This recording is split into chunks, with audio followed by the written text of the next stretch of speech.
Okay, this is just a quick tutorial on how to get mealworms out of your box when you receive them and into containers. And I found the best way to do this is to use like a 5-gallon bucket. This is the box that you'll normally see that they come in, the mealworms, and they'll be in a like a cloth bag that breathes. And then also they'll be wrapped in newspaper also. And you can see on the box it's got holes in it also so the mealworms can breathe. But the problem has always been, how do you get the mealworms out of the box and the bag and into containers? And so the best way to do it is to use like a big bucket like this.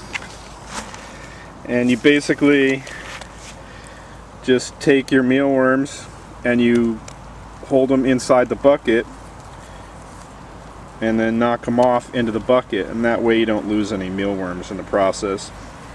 And once you get your mealworms out, I'm using these Sterilite containers, and I cut off the top part and put some vinyl screen on there, and then used silicone to seal them.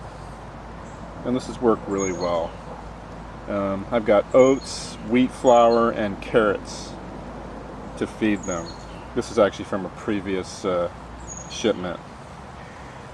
So that's how I do. It's really simple, and for a while I was just trying to do it the other way, just trying to like open them up and try to put them into the boxes manually, but I was spilling them all over the place. By using a container like this, you contain them, and it allows you to get all the mealworms out without any of them falling on the floor.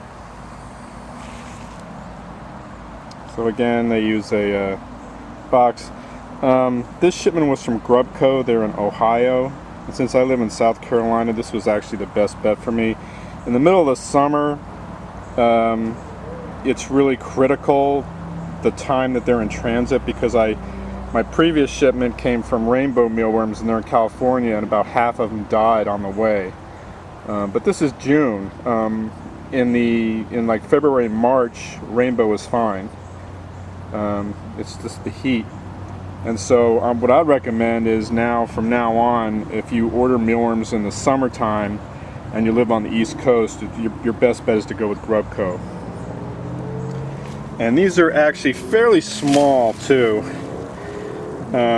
It all depends on how many people are ordering at a specific time, but during the peak of the season, a lot of times you won't get the huge mealworms. They may be out of stock on the big ones. So I'm going to take these, and I'll probably feed them for a while, let them fatten up a little bit before I feed them to the birds. And so that's basically it.